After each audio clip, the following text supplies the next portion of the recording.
Morning, can I have everybody's attention, please?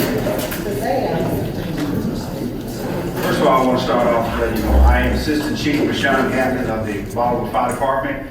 We here at the city, we welcome everyone who's came out to be here today. We'd also like to tell you thank you for your time and your effort to come out to be here. It's kind of like a funny thing, about 3 weeks ago, we were just kind of hearing this on the news. Now all of a sudden, it's just in a big blowout now. And it's so important that everyone can come out and maybe give some advice. And we have people here on the panel here, hopefully can answer some questions about what's going on.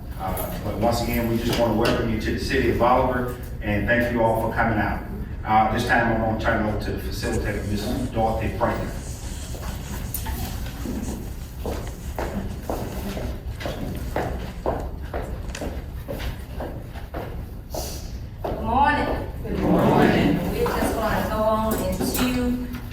Because I see a lot of people, so that tells me a lot of people have a lot of concern, people have a lot of questions, and they really want to know what we're here to discuss on today. If you would, let me ask you if you could put your phones on silent, vibrate, so when they're giving their presentation, they won't have any interference from that. So we're going to go right on, and first we'll have a prayer by our Pastor Melvin Rivers.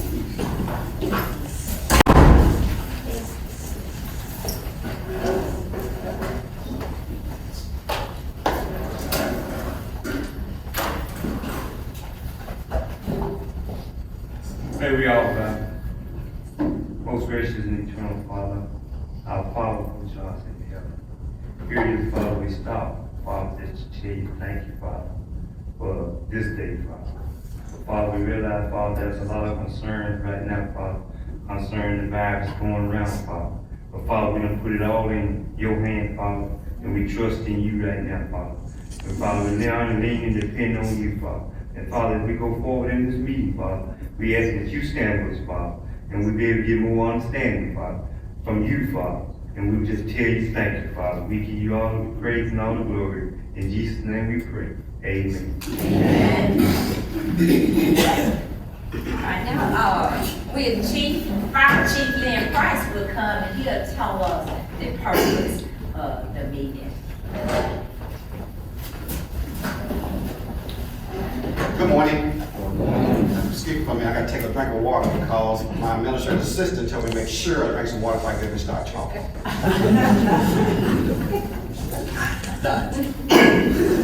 Okay, my job is to tell you the purpose we have this meeting, and I'm not quite sure everybody already knows the purpose because they know coronavirus. But bigger purpose is because we want to get out here, we want our community to know that we as leaders of the City of Bolivar, Harvey County, not just standing out by, just listening to it on TV, this and that. We want the public to know that we are concerned. We definitely don't want you to panic. We don't want nobody to panic. This meeting ain't here to have nobody go out in the community, start panicking, saying somebody said this, somebody said that. We're not here to do that. We're just here to let you know we are thinking about you, that we are concerned about it, and we just want to get information out. Because you can get lots of false information. People don't get out and read for themselves, research stuff for themselves. It scares you to death of what's going on.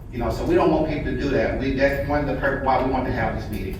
So that's the purpose. And right now we got this panel here. And I was invited to go to Madison County last week to do one. I was reading and me and the city administrator talking about it, and I told her it was only for Madison County, what Madison County is doing. I said, it really truly ain't gonna concern Harvey County. So she said, well, no, we don't need what's going on, waste our time for Madison County. So I said, well, Madison County doing it, why we can't do it? Guys, we can do anything once we come together. We get together, we can do anything. So that's why we started, I think Friday, and we got this meeting together from Friday to today, and I think we did a great job getting together. Got lots of people here, got some great people on this panel.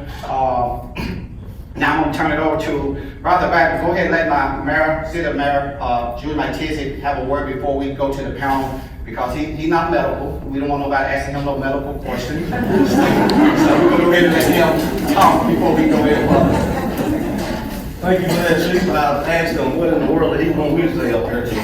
I'm the last person that can be up here.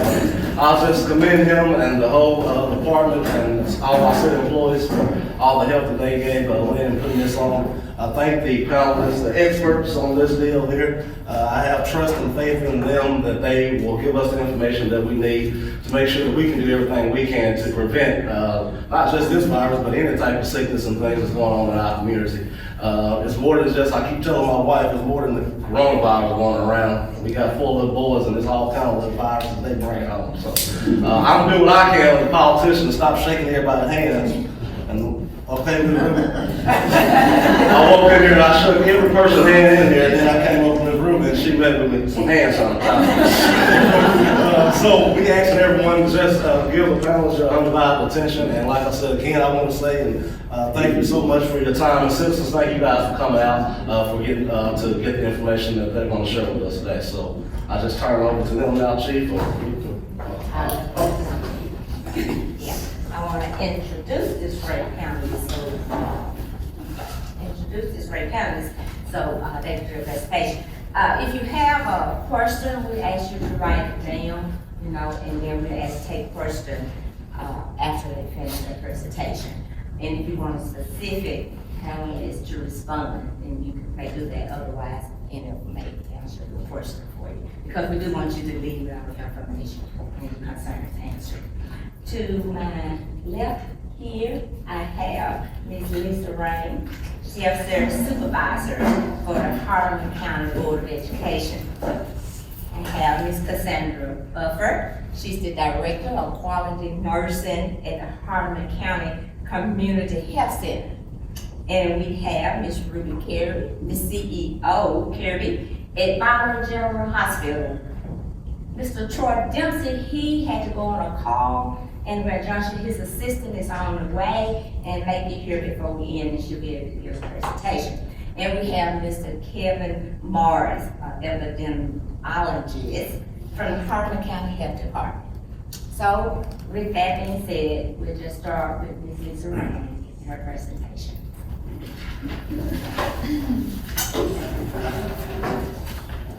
Good morning. First of all, on behalf of Mr. Bobby Doyle, who's present in our audience, he is our superintendent of schools. Mr. Doyle and I have been talking about this situation for a couple of weeks now. We got together last week and comprised a letter that we sent out to all the parents to just explain to them what Lynn was saying, that we're aware of the virus. We want to practice everyday practices. What we should be doing anyway to protect us against the flu are things that we can also do to protect us against the coronavirus. And so we try to press that upon all our staff, our parents, and the students as well, just to practice those good hand washing techniques. If you're sick, stay at home. If you've got fever, we're gonna call your parent, tell you to come pick you up. And just common sense type things. So we do have an emergency response plan that we can set into place if we have an actual case of coronavirus within the school system. We rely heavily on experts at the health department and the community health center and the hospital to work with us. We all have a very close working relationship. I've known these people for a very long time, so I feel very privileged to have a good relationship with them. And like I say, we will rely on their expertise to carry out our response plan in the best way possible. We've also posted flyers throughout our schools that just, remind people about our everyday techniques and good hand washing practices and those kinds of things. So that's kind of where we are at right now with the Board of Education. We did meet yesterday with our custodial staff to make sure that they are following best practices as far as keeping our schools sanitized and safe.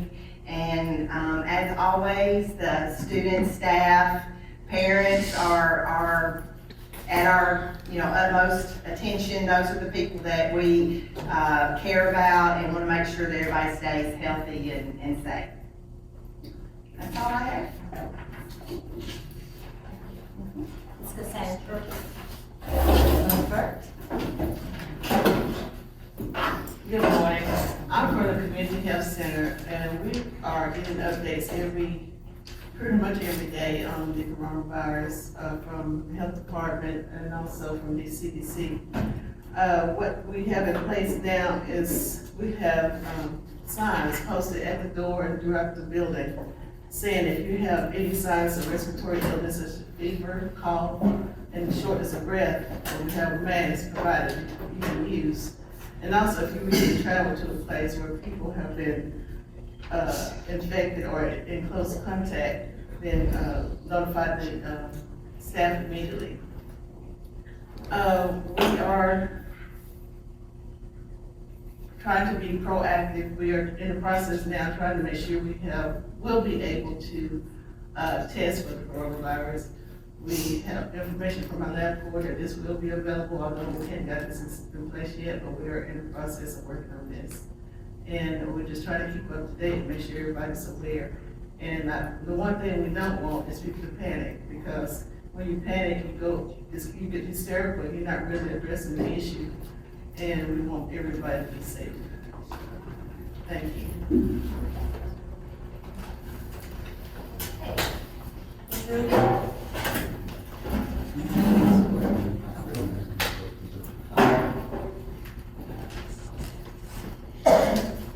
Hello, I'm Ruby Kirby from the hospital, and I would tell you, we were talking about Madison County having a meeting. Bolivar General works with a whole group of healthcare providers. We're part of West Tennessee Healthcare, so of course we're in that system. But I also work with the Tennessee Department of Health.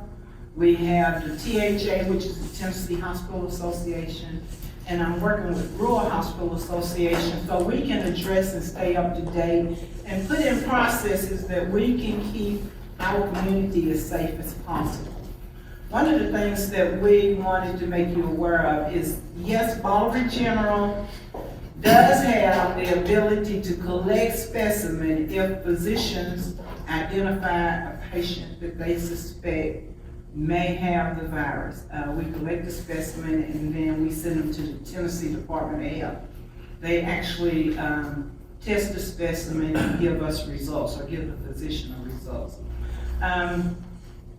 My primary concern now is to make sure we keep the hospital safe and that we don't have patients or visitors even that could walk in and spread the virus like we see on the news in a nursing home. So one of the things I wanted to make you aware of, you may see some changes in our visiting hours, the way we let visitors into our hospital. We're not, saying you can't come in. But in the near future, we're gonna close down all the entries. Anybody that been at Bolivar General know we have entrances everywhere all over the hospital.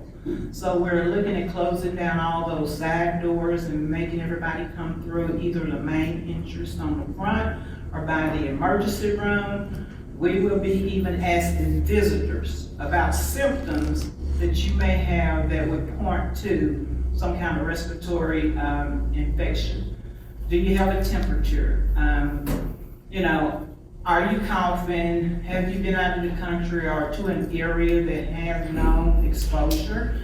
And at that point, we would start screening visitors like we do patients. Patients, of course, if you come in, we're gonna take care of you. We would put patients in what we call negative pressure rooms, where they can't just cough and send the virus out into the whole hospital. We do have negative pressure rooms at the hospital that we can use. I do want to say though, most patients that have this virus is a milder case that we can send them home and they will monitor their temperature. They will recover from the virus at home without any problem. We can help monitor them at home by phone. By checking temperatures and symptoms. The group of patients that we are most concerned about is our elderly geriatric population in our community. They were saying patients over 60 years old, pre-existing condition, and I can bet you everybody in this room probably has some type of pre-existing condition, and most of our geriatric population does. So those patients are the ones we're concerned about. You may hear if we ever had an outbreak that we admitted a patient at the hospital, we can't take care of them unless they become critical.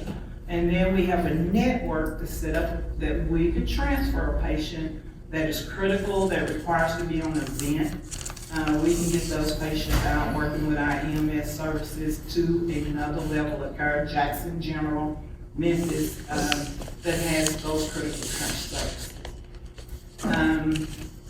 All of our staff has been trained how to take care of the patients, how that they need to protect themselves so they can, continue to serve the community, how to teach you how to do it. And, like Cassandra and Lisa has already said, the most important thing is for us to remember our hygiene, frequent hand washing with soap and warm water. I carry around in my pocket, and I always have, hand sanitizer, tissues if you got a cough, and no hugging. We're a loving community. We hug everybody. It's kind of like I tell them in church. But from now on, we just need to do the love way. And if I go like this, I'm sure y'all do like this. The love way until we can get over this, because it's easily spreaded if somebody has it. And we were looking at New York, one person probably infected that whole community. One person bring it in, he gives it to everybody around them, they go out and spread it to everybody else. So just one hug could start a virus up in the community, and we just don't want that. So hand washing, coughing in tissues, no hand hugging, shaking hands. Politicians love to shake your hand. So think about it, you're that Jew, shook hands with I gave it all of them. We have to change their behavior, and that's what we have to look at, is changing our behavior, and the people we serve and come in contact with every day, trying to educate them on what we need to do to stay safe.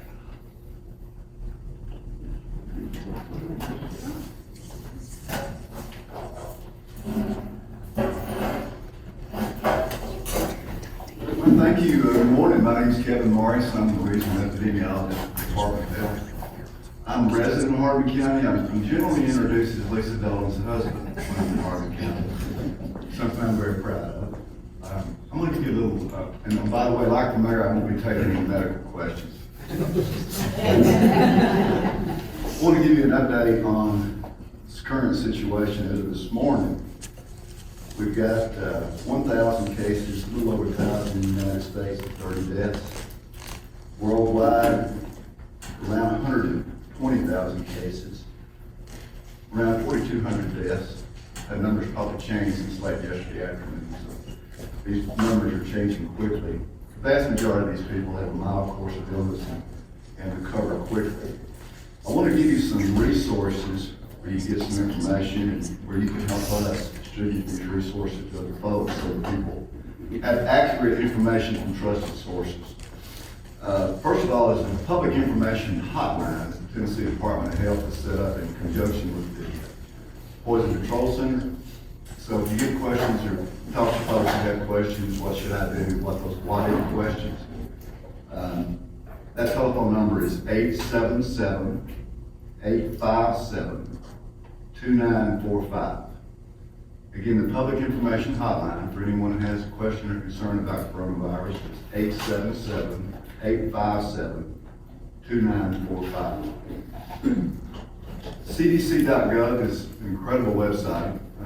You should all be checking that out. I'm sure most everybody in this room already has. Great resources there, very specific resources. What should you do if you work at a hospital? What should you do if you're a business person? What should you do if you're in a nursing home? All types of very specific guidance that help you put your plans together. I apologize, I'm a first responder, I'm not allowed to cut my phone off. A lot of people in the room are familiar with that situation. So, just to put this in perspective, this is a very serious situation, and we're not trying to minimize it. We've got 30 deaths in the United States so far, 30. Since October, we've lost 1,000 people a week from the flu. 20,000 people have died from the flu since October. 20,000. Over 400,000 hospitalizations. That's not to say this is not serious, very serious matter. We're acting accordingly. We've activated our emergency operations center, and we've been actively working on this issue since the 1st of January. But as the chief said, and the mayor, we need to make sure that we have accurate information, and we keep folks calm, and give them good information that they can use to keep themselves and their families safe. So let's talk a little bit about this coronavirus. What is this thing? Where did it come from? How's it spread, and those types of things. There are several different coronaviruses, maybe 7 or 8. Most of them are harmless. This is the same family of viruses that causes the common cold. There are 3 coronaviruses that are bad. They can lead to serious health consequences. Those are SARS, severe acute respiratory syndrome, MERS, which is the Middle Eastern respiratory syndrome, and this new virus, which we're calling COVID-19. These 3 viruses that cause the most serious health concerns are zoological in origin. They are what we call beta coronaviruses. And we know for sure that the origin for SARS and MERS was a bat. In the case of Middle Eastern respiratory syndrome, it started from a bat, it went to a camel, and it was transmitted to humans. In the case of SARS, it started with a bat, went to a civet cat, C-I-V-E-T, which is basically a Chinese skunk, and then was transmitted to humans. Believe it or not, this Chinese skunk is considered a delicacy in China, and so this was consumed. And you've all heard stories, I'm sure, this started in a market area in the Wuhan province of China. I've seen photos and videos of this, and if you can imagine, people just lined up on the street on both sides with live animals, and believe me, they're not focused on pork and beef like we are. They have a different diet entirely. They eat rodents, cats, dogs, skunks, all kinds of different things. And the tradition in China is you don't buy meat that's already been butchered. So these folks are more suspicious of that, so they want to see the animal alive and then see it butchered. And so you can imagine what's going on. You're walking down the street, and there's vendors sitting on the ground butchering rats and dogs and cats and civet cats, and just one after another. And so that's the type of environment that we're talking about where this thing originated. Let's talk a little bit about the virus itself. This particular coronavirus is transmitted through a droplet transmission, which means it is primarily a coughing illness, starts with a fever, then leads to a cough and shortness of breath. You've heard a lot of people, I'm sure, on the news and public health and the medical community talking about it's really wearing masks is not helpful. And here's the reason. A mask actually makes you more susceptible to the illness. What happens is people that are wearing these masks, it doesn't offer any protection, because if you're not accustomed to wearing a mask and it's not fitted properly, what you wind up doing is fooling with the mask all the time. Well, what's the number 1 rule? Don't touch your face, right? And so the only people that should be wearing masks are people that actually have this coughing illness, and that is to prevent them from spewing these droplets, and healthcare providers who are right in the face of these patients. So it's not necessary to wear a mask, and we don't encourage people to do anything like that. 85% or so of the people that have contracted this illness have had a mild course of illness. Well, we're still learning about this virus, and it's an evolving situation, and like the flu virus, these things mutate and they change during the course of the season. Most people, 85% of them, have mild or no symptoms. We suspect now that, well, of course, you're most infectious when you're symptomatic. We think that patients may be infectious before they become symptomatic. We believe that it takes about 5 days to become symptomatic. As Ruby said, the folks that we're most concerned about are the elderly, people that have pre-existing health conditions, people that are dialysis patients, people over the age of 70, things like that. One of the things that we would encourage you guys to do is to start thinking about your planning process. I know you have already started that process, and that's why we're here today having this meeting. As Lisa said, all of us have been friends for, well, let's just say more than 2 decades. Don't really need to put a specific number on it. But we're all close friends and have worked together for years, so that you need not worry that there's any kind of disconnect between the healthcare community and the Department of Health, because we're all close friends. It was very, very hard for me this morning not to hug my old buddies that I have known for so long. So it was great to see Cassandra and Ruby and Lisa again. So let's talk about the levels of planning. There's a great resource for you. If you go into your web browser, and don't use Google, go into the actual line where the www is, and type in www.coronavirus.gov. www.coronavirus.gov. That'll take you to a page at the CDC website, and you'll see a little link you can click on that says mitigation. If you click on that mitigation link, it gives very specific advice for families, for social gatherings, for pastors, for hospitals, every possible organization and situation there. There's very specific guidance. And that guidance is phased. So it's basically 3 different levels, and that's what we would encourage you to think about this thing.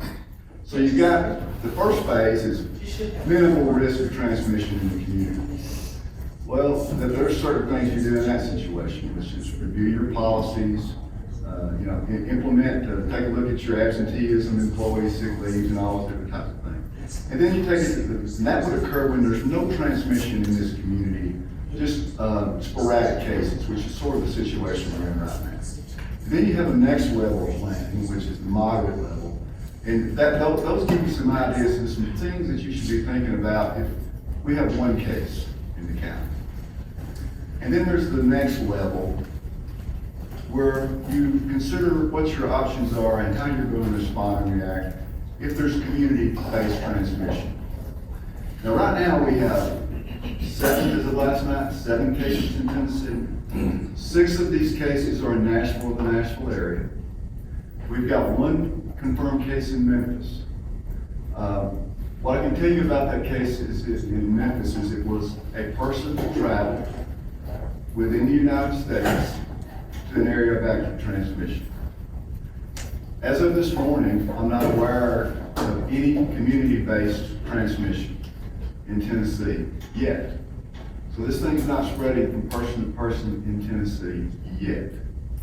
That's certainly quite possible, because the number of cases are increasing, and of course, the more people that have the illness, the more likely it is to spread.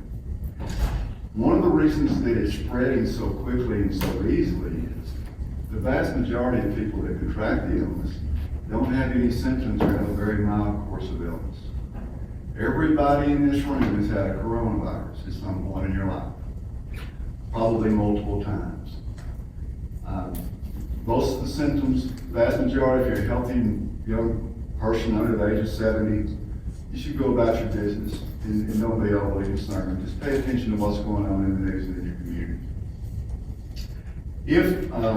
If you're a senior citizen and you're thinking, like Ruby said, we're primarily concerned about our elders here with this situation. So our focus is on those folks that are at most risk. And those are the people that we've described, people over 70, people with pre-existing health conditions, especially people with a history of respiratory illness like COPD, heart disease, diabetes, emphysema, those types of things. Those folks are at greater risk. So what we're recommending right now for those folks is they should be doing the things that they should do every year during the flu season. If you're at risk for respiratory illness during the flu season, you know, you should, the lights should click on, and you should be taking some common sense precautions. For example, if you're a senior citizen with health problems and it's flu season, maybe you want to go to Walmart on Monday morning at 8 o'clock rather than going on Saturday at 1 o'clock. Maybe you want to go to prayer meetings, but don't go to the full-blown church service. Just exercise some common sense.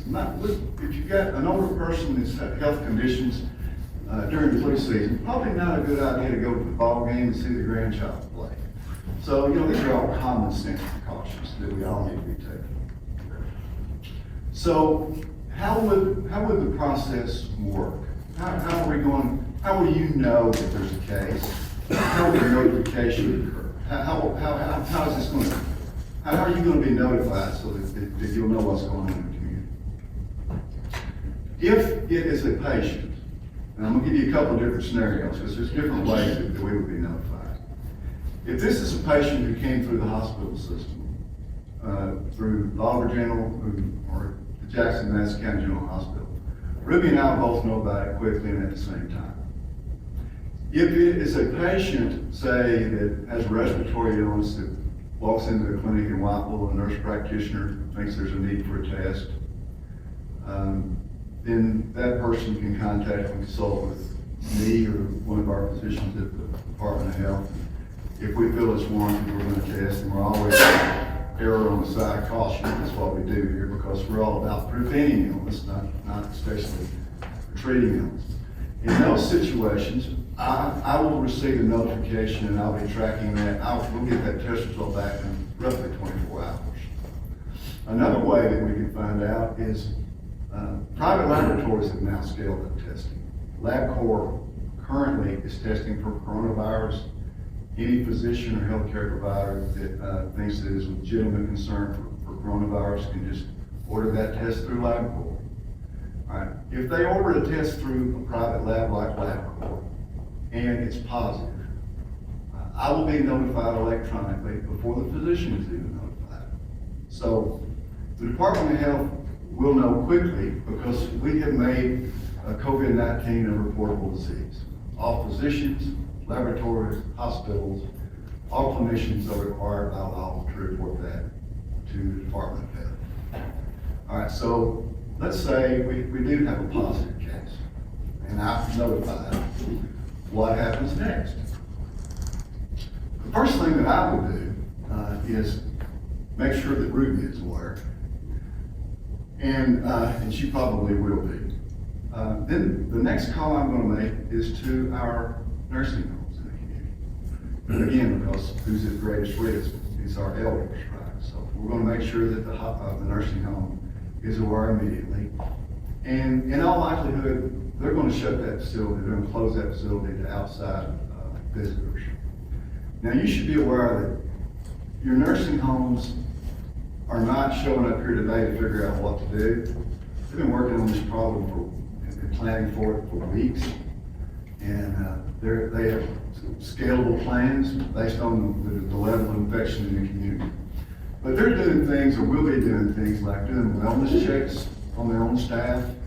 Every day, all the employees get their temperature checked and are assessed for symptoms.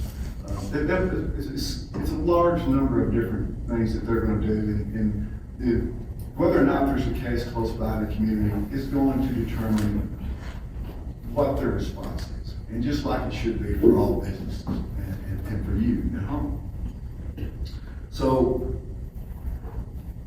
the next call I will make, after I've notified, make sure that Ruby was aware and the nursing homes were aware, then I'm going to contact the county mayor. Now, we will not, cannot identify, release any identifying information about a patient.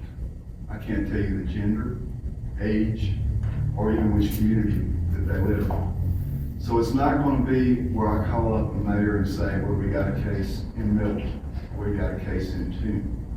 The only thing I'm gonna be allowed to report is that there is a confirmed case in Hartman County. And it really doesn't make any difference if it's Turner and Middleton, does it really? Because we're gonna react the same, right? If you live in Middleton and there's a case in Silerton, well, you're gonna respond. You're gonna go to the next level of your preparations to respond. So, what should you do now? Well, we need to practice some common sense, all right? If you don't feel well, stay at home. Especially if you have a fever, that's a very good indication that you're infectious. So we all need to stay at home when we're sick. We need to practice good hand hygiene. This thing is transmitted primarily through a droplet transmission, which means when people cough, they're spewing out little droplets. Primarily, that's 3 to 6 feet that those things will spray. Right? Those cough droplets get on surfaces. And if you touch those surfaces and then touch your mouth, there's a possibility that you can contract the illness. So that's why we focus on hand hygiene. The good news is, we do not think that this is a respiratory transmission. And here's the difference between respiratory and droplet. Droplet transmission is those actual drops coming out of the mouth that you're concerned about. Respiratory transmission means that the virus hangs in the air for long periods of time. The best example, and the thing that we fear the most, or I do as an epidemiologist, the thing that causes me the most heartburn and heartache, the most infectious organism on the planet is measles. If someone had come into this room 2 hours ago with an active case of measles, walked around this room and went out that door, didn't touch anything, we came into this room 2 hours later, if nobody in this room had had measles or had been vaccinated, 90% of the people in this room would develop measles. Now that is a highly infectious organism because it floats in the air and it can survive on surfaces for hours. So it's not that kind of infection, thank goodness. It's a droplet transmission. So we need to focus on good hand hygiene and using our common sense and stay away from people that are sick and stay at home when we're sick. One of the things that you guys can do for us, help us reassure people that this is a serious situation, but there's no reason to panic. Last night on the news, I was watching and people are spraying their children down with Lysol. I saw a woman on the news last night that was walking around wearing a garbage bag with a Walmart sack. Good gracious alive. Let's do a little reality check here. Everything's gonna be okay. Right. So what are we doing to look for it? Well, what are we doing as a Department of Health in general to address this concern? Well, one of the things that we're doing, in addition to doing meetings like this and getting the word out to folks about what we know about this, is we coordinate very, very closely with our hospitals, our long-term care facilities, and our medical communities. We're sharing all the latest information and guidance with those folks so that they know exactly what we know and what to do. That's an important responsibility of the department. We're also authorizing testing through the Department of Health when that's appropriate. We are working with our physicians in our hospitals and all of our community organizations that make sure that they are prepared to respond to this outbreak. So I want to reassure you that we've taken this matter very seriously. This is not my first rodeo. I've been through MERS and SARS and Zika and chikungunya and West Nile virus and Ebola.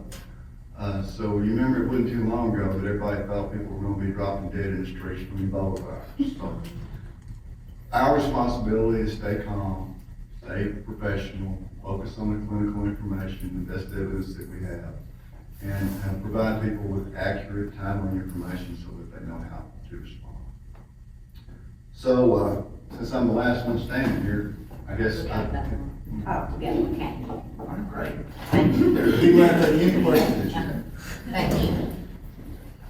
We had asked, we was talking about the nursing home and their population. So we had asked them to participate in this presentation and giving out some information. They had state surveys there, and they didn't think they was gonna be able to make it, but, Mr. Ginger Weaver was able to make it, and he'll share his presentation of what's going on over at that nursing home.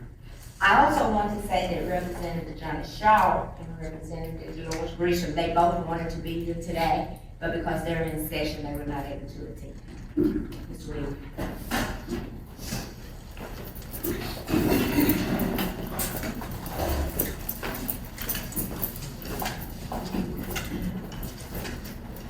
Thank y'all. I didn't, as you can see, I didn't come to speak. I was working today, but, the administrator, asked me to come and fill you in. I'm the regional maintenance director, and in that role, I have developed the emergency preparedness program for, we have 95, facilities, with Prestige Healthcare. So I've got a lot of experience in preparing for situations. We do have a policy for emerging infectious diseases, and we are aware of how important it is to the elderly. We've started, we have signs on our doors. We've only got one entrance and one exit that normal people use, unless it's staff, they come in the back door. But we have signs posted that advise if you have symptoms, and it gives the indication if you have fever, if you have symptoms of a cold or virus or whatever you're coughing, to not come into the nursing home. We have hand sanitation stations all out throughout the facility, on every wall almost. We have a program that we're going through where we disinfect all the shower rooms, the handrails, all of the equipment that the residents use, the lifts, chairs, shower chairs, and that kind of thing. So we are taking it seriously. We do have a conference call almost every day to update information that we have. We have calls just hourly almost about in-service and staff. Any problems that we find, we try to address them immediately. And we're taking it very seriously because we care a lot about our residents and about their care. Like I said, Ms. Jan's not able to make it today. But we do have a stockpile of hand sanitizer. We have the N95 mask put up in case we do need them.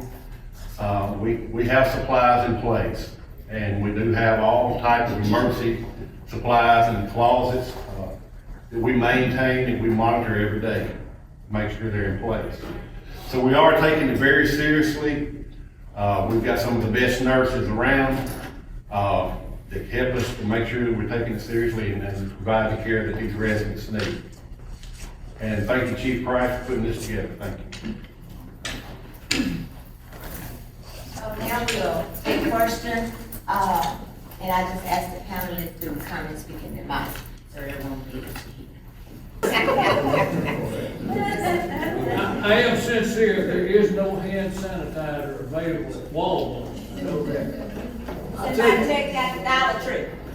Land Dollar price Tree cheaper. didn't have it. So if anybody need hand sanitizer, he might not even share it with you, but he may have lipstick on the Who is end. that? Cheap price. He know you, he might, but he's tight to get sanitized. I have a question about the nursing home. Just say there's a positive, patient at the nursing home. And if there's visitors at the nursing home, how would you guys handle that? Will the visitor have to be on lockdown as well, or can they leave the facilities? How will that be handled? Well, what we would do was, as far as I know, now keep in mind, I'm not a nurse. What we would do, we would work with the Department of Health and decide, get their advice, what they need to do and how they would handle the situation. We wouldn't have any control over the individual to come to maintain them and make sure that they stay there. but we would work with the Department of Health, and they would give us the guidelines on how we would handle it. All right, thanks. Good question. For the large companies that are in Hardin County, say like Issaquah, Core Civic, one of those, where there's a lot of employees that are coming in from other counties, coming in from Memphis, coming in from Mississippi. If we get a confirmed case exposure from one of those employees at our place of business, maybe we don't have an actual confirmed case in Hardeman, is there anything from a business aspect that the health department would require of us at that point? So the question is, if you have a resident of another county where there is a confirmed case, should that person, how should you guys react? We'd send them home, so is there anything that the health department require of the business per se at that point? No, nothing that we would require. One of the things that we don't do at the Department of Health is require anybody to do anything. And what we will do with you is consult on the best policies going forward in that situation. Now, as part of your planning process, this kind of phased approach, you know, what do we do when we've got a case in McNairy County, but we don't have a case here? What do we do when we've got a case in Hardin County, and what do we do when we have multiple cases in Hardin County? That planning process might go up to include at some point, based on the level of transmission, screening employees, doing a wellness check on everybody that comes in. Are you feeling well? Do you have any symptoms? That could, up to and including a temperature check. But again, the most important thing that we can do is make sure that those people, everybody understands, if you are not well, do not come to work.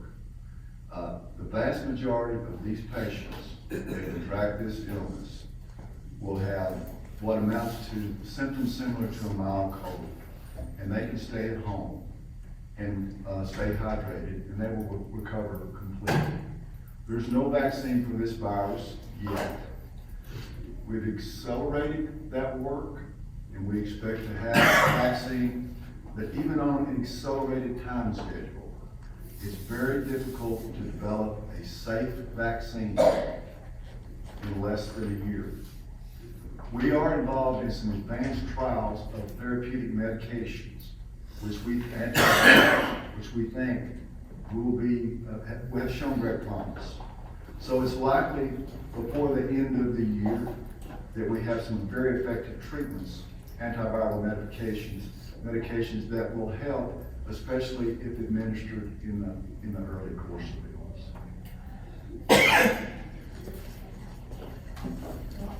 Okay? Question. So I work at the front desk at a medical facility, and we do have a lot of patients calling with cold symptoms, possible flu symptoms, or what they're saying. So we know the main symptoms are the fever, the cough, and shortness of breath. Are there any follow-up questions we need to question these individuals before we let them come into the facility, or how should we redirect them? That's a very good question. Generally speaking, the safest course of action is to tell employees if they're not well, don't come to work. I mean, patients are calling in saying they have possible flu symptoms, which are a lot like the symptoms that other coronavirus. I'm really glad you asked that question, because unfortunately what we've seen in the past few weeks, and this is very disturbing to me. I talk to people every day who have developed flu-like symptoms during flu season. They call their physician, and there are physicians across Tennessee that won't see them. Now, I'm just incredulous. You're a healthcare provider, you're a healer, and you're turning away patients who have respiratory illness? Now, that's irresponsible and immoral, in my judgment. Well, here's what we recommend patients do when they call. Somebody calls me and says, you know, I've got a cough and I don't feel well.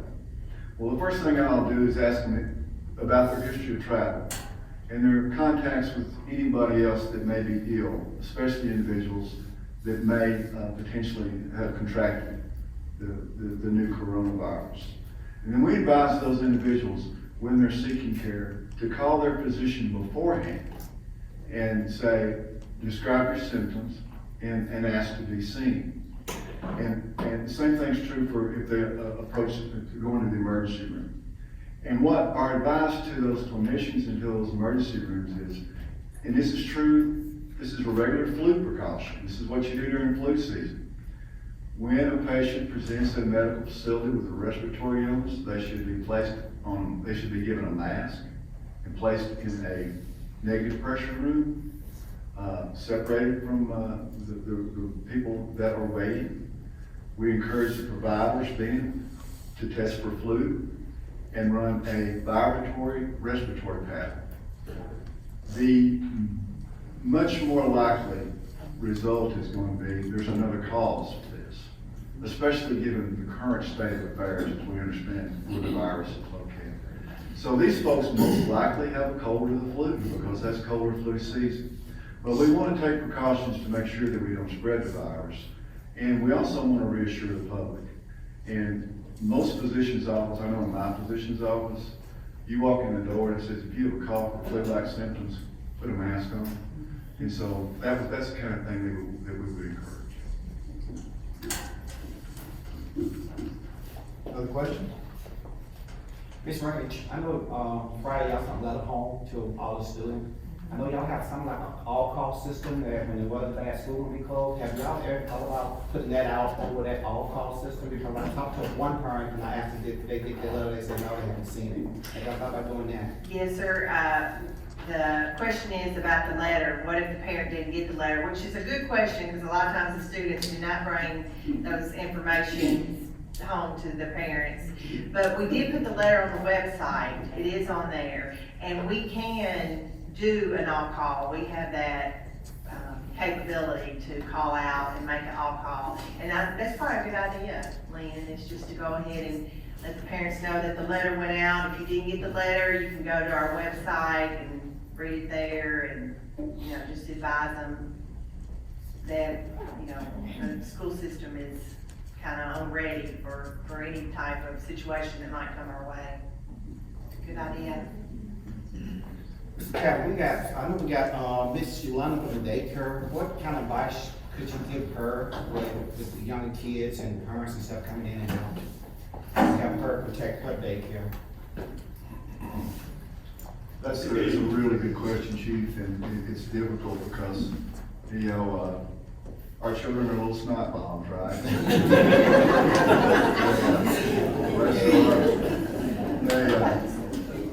They are just little incubators, and God, we love them, but, their bodies are developing immunity to these viruses, and they don't have the immunity. So the only way they develop that immunity is through coming in contact with these viruses. The most important thing we can do in those situations is make sure we maintain ongoing effective communication with the parents, and they know that the most important thing that they can do is make sure we keep these kids out of healthcare facilities. As an expert on enteric or pooping illness, this is one of the things that we work with these facilities on a regular basis to make sure we prevent the spread of E. coli and things like that. So most of these child care facilities have very strict policies on that. So we would encourage them to make sure that the children stay at home. And also, they have very extensive contact information and relationships with parents. They can text parents and all those different types of things. So maintain a great communication with moms and dads is the best way to do that. Keep them out of the facilities for real. And anybody that develops respiratory symptoms is not well should see their physician. Call the doctor beforehand. Tell them you have flu-like symptoms. You need to make an appointment. I have a question about the hand sanitizer. The health is, I have respect will not let us use it because it has to be antibacterial soap. They said that they tell us the hand sanitizer is really not that effective, so I'm kind of confused about it. Yeah, that's a good point.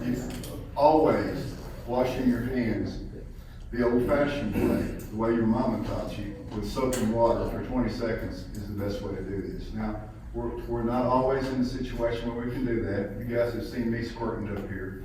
I'm a bit of a germaphobe, but you can't get into epidemiology school unless you're a germaphobe. So that explains that situation. If you can find hand sanitizer, make sure that it's alcohol-based.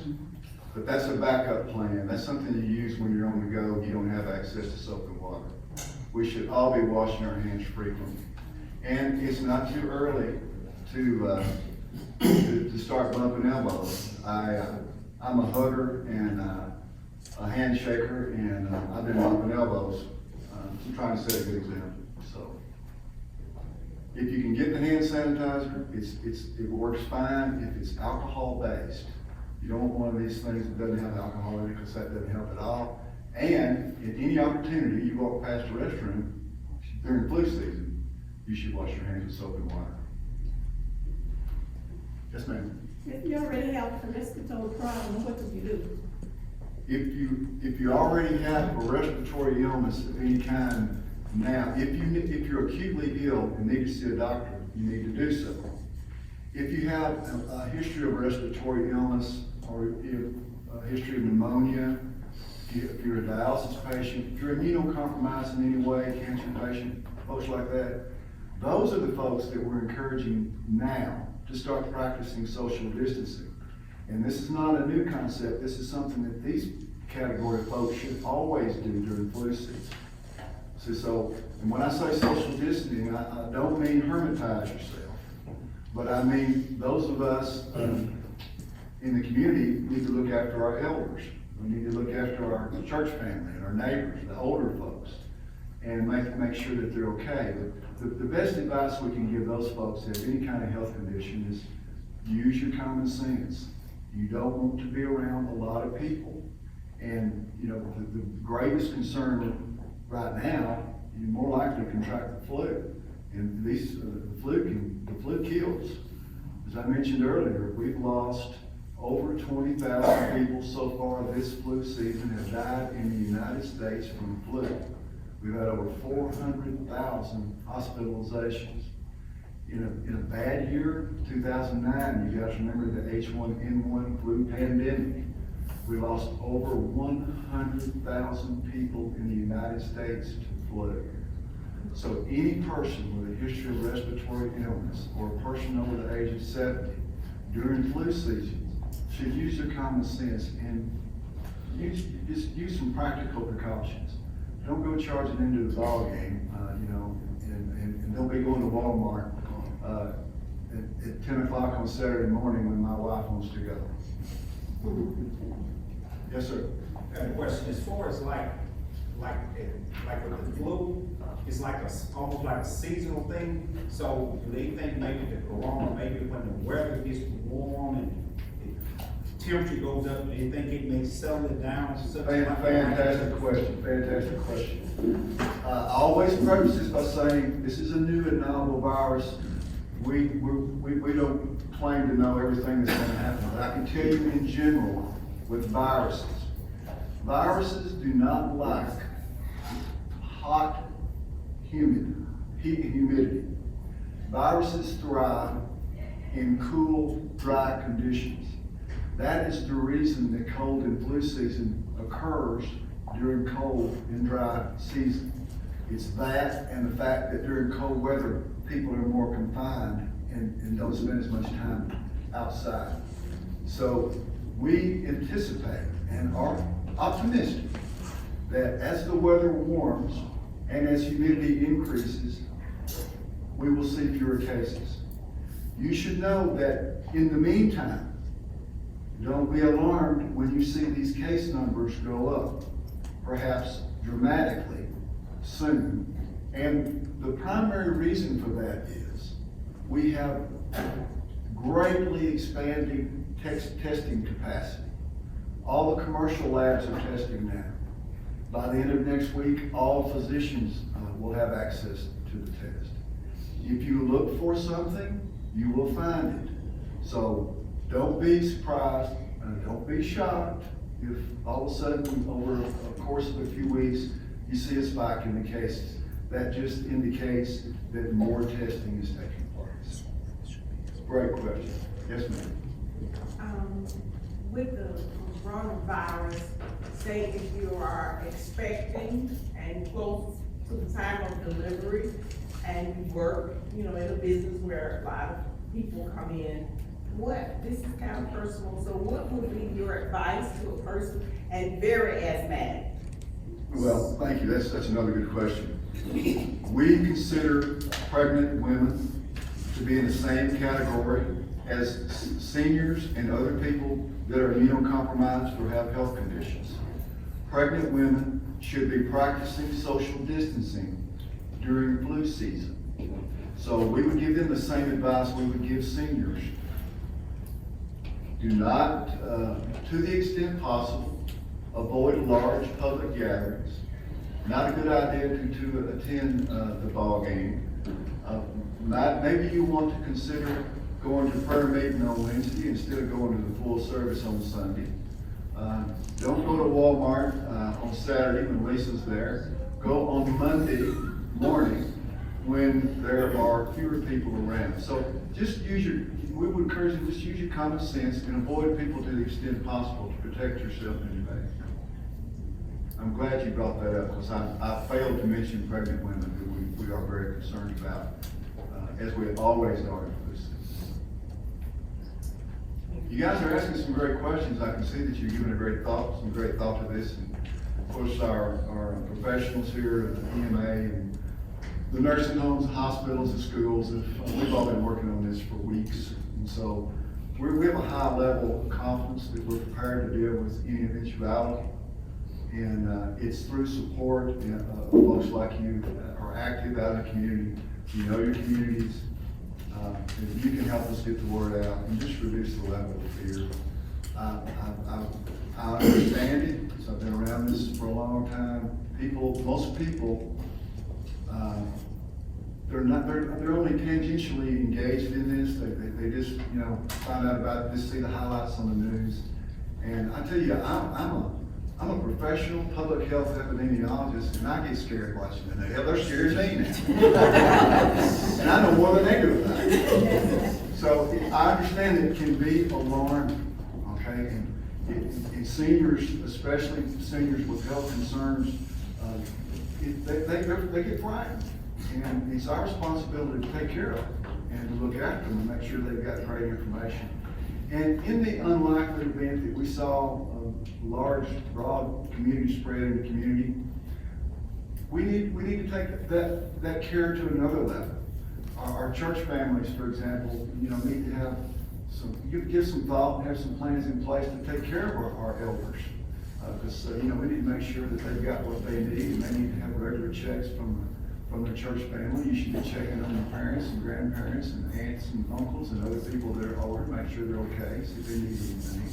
Now, help them do their social distancing, so that they don't go out and get exposed to something. The vast majority of folks that get this illness are going to have a very mild course of illness, or no symptoms at all. In fact, one of the reasons that we think that it's spread as quickly as it is because some people are infected. They don't have symptoms, or they have a very mild course of illness, like a little cough or something for a few days that we all have. And so they don't seek care. They don't think anything about it. We all go through this. It's cold and flu season. It's allergy season is coming upon us, and people are going about their business when they're infectious. So the very fact that the vast majority of people have a mild course of illness is actually perpetuating the spread of the illness, because sick people stay at home as a general rule. Ms. Ruby, coming to the hospital, somebody will come in with the flu. Is it gonna be your protocol to test for corona also? It won't be protocol. The doctor would make a decision. First, we would do tests for the flu, which we can run right there in the hospital and get results back in a matter of minutes. And like you said, 9 out of 10 times it's gonna come back to flu. And at that point, we would treat them for the flu. Now, if the physician had a suspicion, none of the tests showed flu or anything else, then we can collect that specimen. We won't result it there in the hospital. We have to send it to the Tennessee Department of Health. But they would get it, send the results back to us. I'll get a call, and it would go to Kevin, because if it is coronavirus, it is reportable. So they will report to us, and everybody that needs to know, and then we would go from there. Ruby's exactly correct. And this, let me give you an idea of what we do in public health here once that happens. So as an epidemiologist, my responsibility is infectious disease surveillance and control. So when we do have that case that pops up in this county, the only thing that's proven over the past century that works to prevent the spread of these infectious diseases is contact tracing.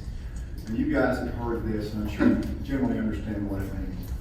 When I have a case that's confirmed, I'm going to identify, to the extent possible, every single person that has been in contact with that patient.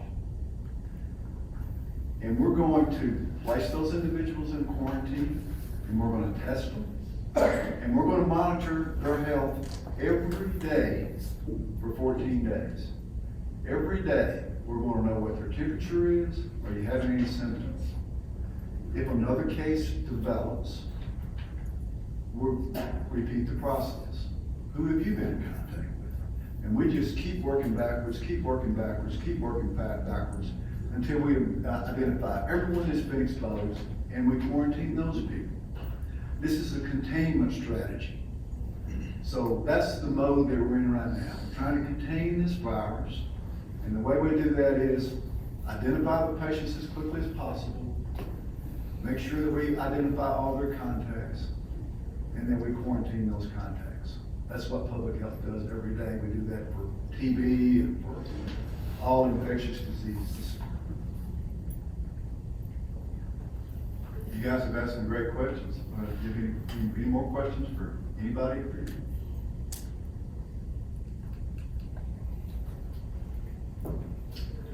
I'll give you my telephone number if you promise not to share it. My name's Kevin Morris. I'm the regional epidemiologist for the Tennessee Department of Health. My office in Nashville, just across, Jackson, just across the street from the hospital.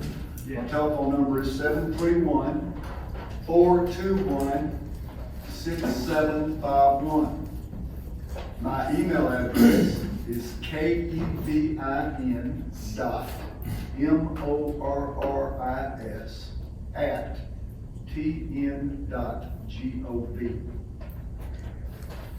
So if you have a question or a concern or anything like that, please feel free to reach out to me.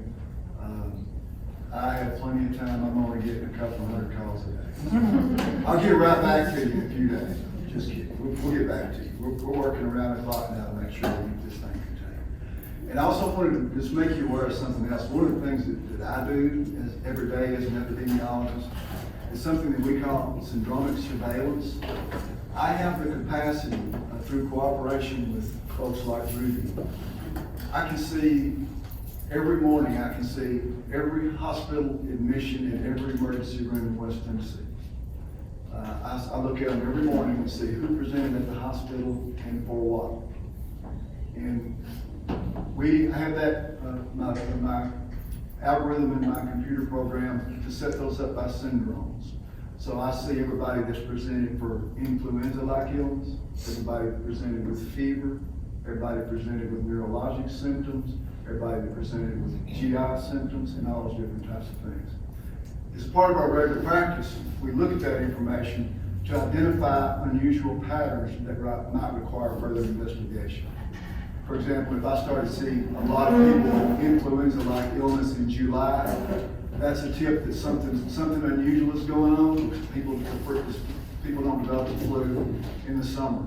If I see during this time of year a spike in people presenting at the ER with fever and a cough, then that's something that we're going to investigate further to make sure that we identify the source and it's not related to this virus.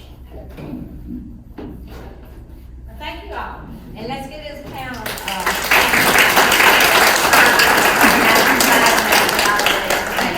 so I thank you all for letting me be your facilitator. Now I'm going to turn this over back to Fire Chief Lynn Price. Thank you all.